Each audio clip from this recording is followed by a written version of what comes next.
So what are the results? Everybody's all right? And I think we have about 20 minutes more, maybe. Results are, I think, quite good. This is a table that I pulled from the literature. Early on, you can see, 3 to 5 year results were very good. Very, very small failure rates. As we get later, towards 10 years, now we're starting to get that data. It's probably about a 5% failure rate at 10 years, meaning 5% of people need revisions. If you break it down to males, and we're going to be spending some time on that, the percentages are better. So when Ronan Tracy looked at his results in men only, they had 98% survival at 10 years. And if you look at the whole group, it was 95. So that the discrepancy is women.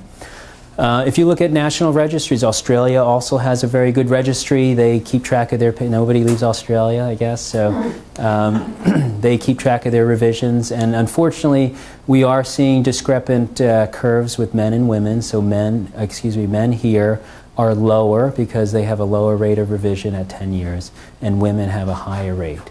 And some of this is important to realize. This is in the context of what's gone on in the last few years. So if a newspaper says that you're going to have problems, then a lot of people believe they do have problems, and a lot of surgeons will rush to revise it. So I think the newspaper articles and the negative media definitely increase the revision rate also.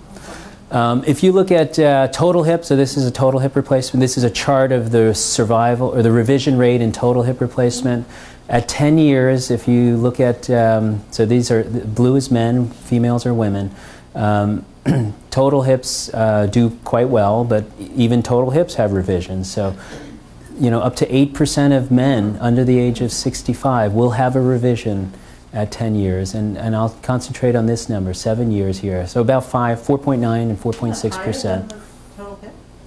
This is total hip. So this is a total hip.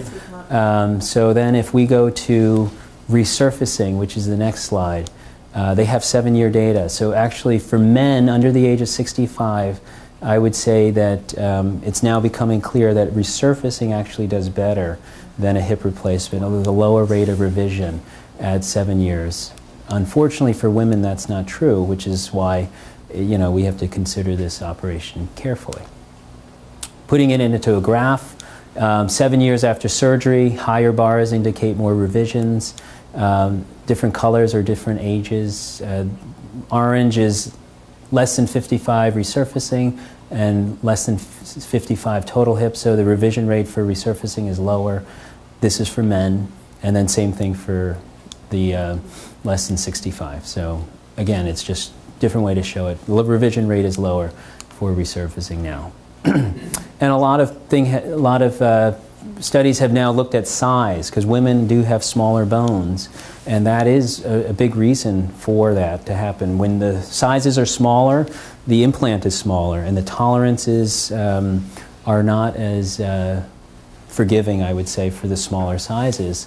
So if you look at 50 millimeter head, which is a big head, if you compare women who only have over 50 millimeter heads, their results are exactly the same as men. So it's a size issue. Unfortunately, not many women have 50 millimeter heads, because that's a very big size. So I would say this is interesting data, but I think you can still achieve the same results with smaller sizes as long as they're put in very precisely. So gender difference, size of bone and therefore implant is clearly a risk factor. Dysplasia is also a risk factor. As I said before, more women have dysplasia, and in multiple studies show dysplasia as a risk factor for revision, again because of the angles and edge loading, and more females have dysplasia than men.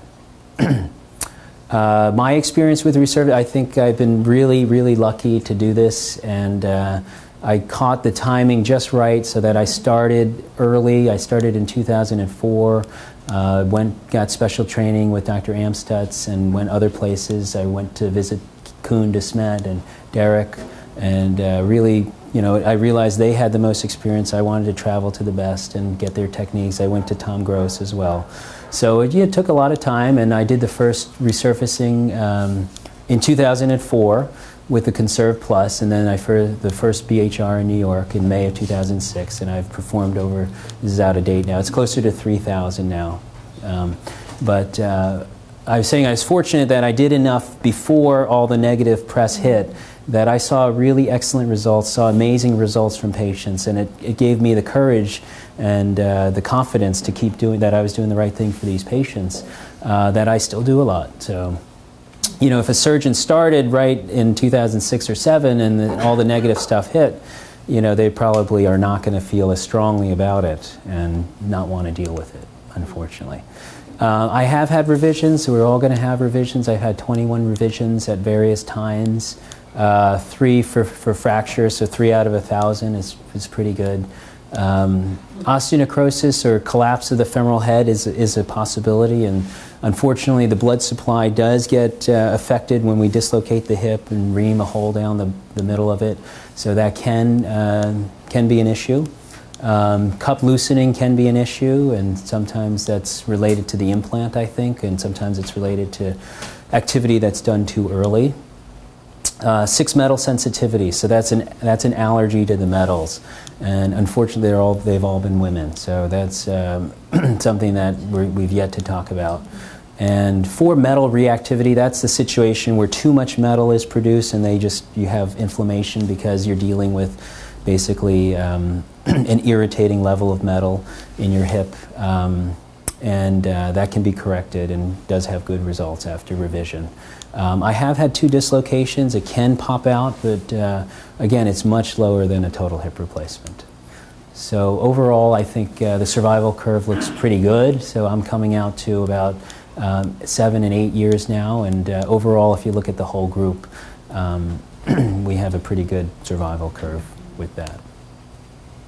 So discussion. Lots to talk about. So the risks of resurfacing compared to a hip replacement. First of all, you have femoral neck fracture. So you can't fracture your femoral neck in a total hip because it's been removed. In a femoral hip resurfacing, you can break it because it's there. I think a lot of it is technique dependent. If you damage the bone during the surgery, you're going to be weaker. It's going to be more prone to fracture. I think we have better instruments today to avoid that. And if you look at the Australian registry, that large national registry, they quote about a 1.5% incidence. But I think you can bring it way down, and knock on wood, I've been fortunate enough to only have a few. Osteonecrosis, that is a concern. So this is just an interesting preparation of a head where you see the blood supply to the hip. And this is the area that can die after you prepare it and dislocate it. So you have to know where the blood vessels are, and I'm intimately involved in research to understand that. I preserve this with soft tissue preparation that most of the surgeons who do hip resurfacing in a large volume do. So it just requires patience and a little bit of a different approach than their total hip replacement to preserve all of this blood supply. And I did want to mention, some believe that there must be a certain amount of arthritis before hip resurfacing can be performed. So if you do your hip resurfacing too early before the blood supply inside develops, then B.J. Bose, for example, believes you're more subject to that happening. So he sometimes makes people wait a little bit in order to develop that blood supply, and I think that's an interesting concept. There's definitely going to be metal ion dispersal, so no matter how frictionless and smooth you feel the surfaces and they spin around, you will generate debris, and cobalt and chromium will be produced and they'll circulate through your body. They're taken up by your bloodstream, your kidneys will filter out the majority of it, but there's always a dilute level in the bloodstream. And what we're usually seeing is in the parts per billion, single-digit parts per billion. It's very controversial about measuring these. I like to measure it because it gives me more information, and I think it'll be valuable in the future, and it's good to have a baseline. But some surgeons, and including our FDA, have not embraced metal ion measurements. There is a lot of variability, so you have to go to a reputable lab. It has to be done properly. They have to spin the blood right away, so not every lab can do it. And the results can vary from time to time. So, you know, it's not certain how to interpret it, but I think it gives information. There have been some reports that if your levels go really high, it can affect your whole body. And people have talked about it would be like over 100 parts per billion. So that's in the literature where people have talked about hypothyroidism, effects on the heart, and even your hearing. So people have had hearing loss apparently when their cobalt levels get high. So that's why I like to keep track of it. Inside the body also there's theoretical concerns for cancer. People are always worried about cancer and will this hip cause cancer? And this I can pretty confidently tell you the answer is no, and that's good news. And another registry in Finland compared metal hips that were done in the 70s, and they looked at those for over 30 years, about 28 years, and they cross-referenced it to their cancer registry. So again, they were able to identify patients who had metal hips. They looked at their cancer registry, and they found no increased incidence of cancer. And in fact, it was lower than the general population, which may just be a statistical thing, or maybe that patients are living healthier, more active, and doing things to preserve their health. So I'm pretty confident it's not going to cause cancer, but there are issues, and I think, need to monitor that. It is recommended that we avoid the metal bearing in women of childbearing and lactating age.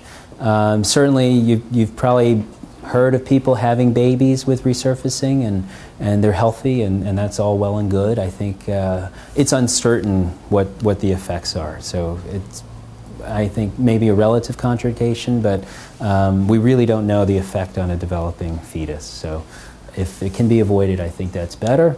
And people with impaired kidney function, I think, as we talked about before.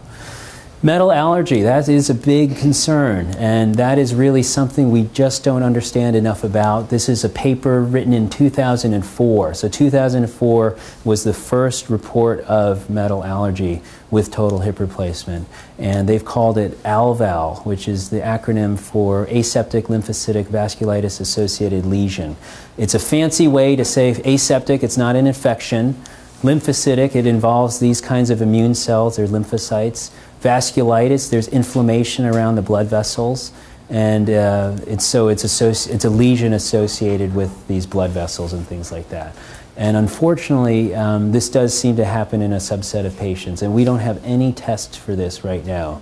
Derek is experimenting with something called the lymphocyte transformation test. We do have a center in Chicago that does it. Some of you have had it.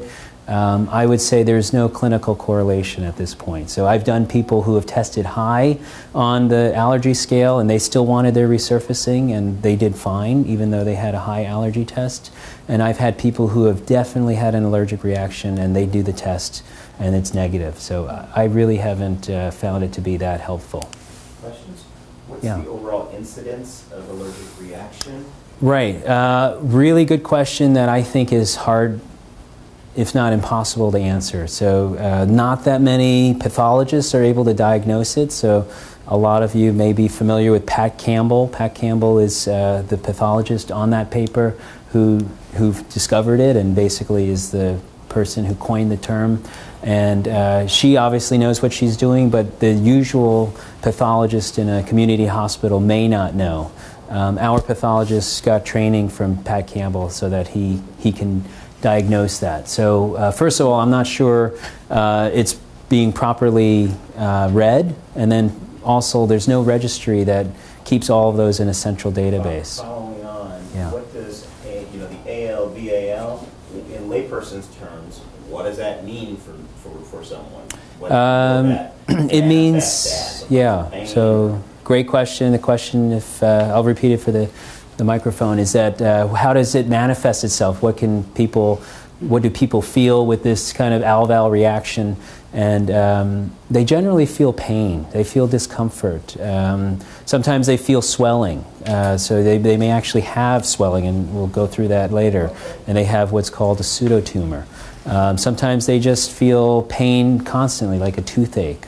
It's very, very kind of vague.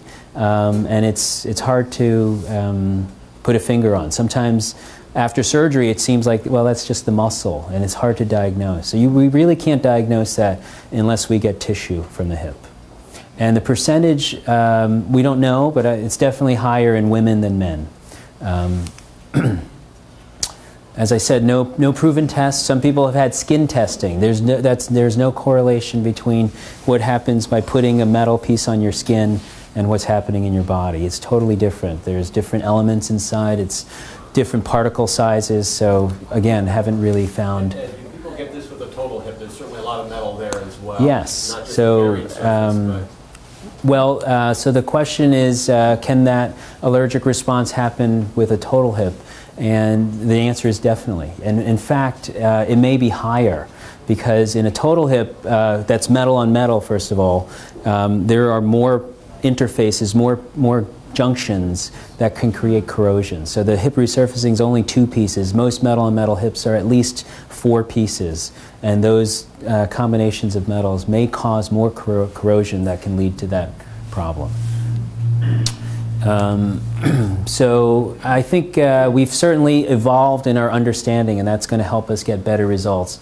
You know, back when we first started, we thought we should put it like a total hip and leave it at that. But now we've really better understanding of implant position.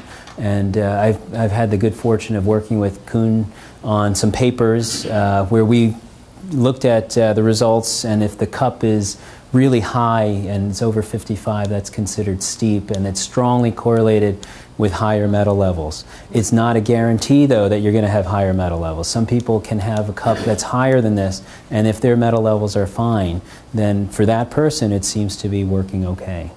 But if you have a lot of metals, it can lead to local tissue irritation, swelling, and pain.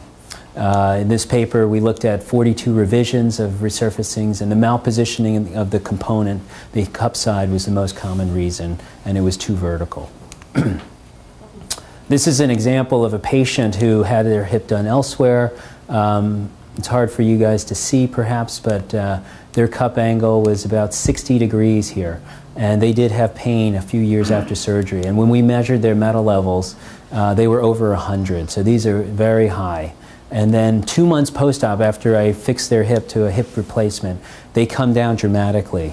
And they continue to come down for over a year, and they get to almost the normal position. And once they're normalized, the symptoms are gone. So, yes. Is it ever possible just to reposition that cup? Yeah, so the question is, can you just reposition that cup? The answer is yes. It depends on many factors, including implant size, bone quality, bone anatomy, and probably the length of time that this has gone on. Presumably, if this has gone on, let's say, for 2 years, their head is going to be worn. And then putting a worn head with a new socket is questionable whether that's going to work well. I have done some revisions of cup only for patients with malpositioned cups, and their metal levels have come down. So it can be done, but it can be difficult because we can't put screws in for the resurfacing in general. And sometimes in a revision you need some extra stability on the cup. And this is what the hip would look like in surgery. You know, all this gray stuff is metal debris, and you can see the hip looks angry. It's really red. It's irritated. That's that aching pain that some people have, unfortunately. Where, but this can all be cleaned up, and it's not an allergy. So this wasn't an allergy, and it was just a lot of metal. So their results are very good after surgery.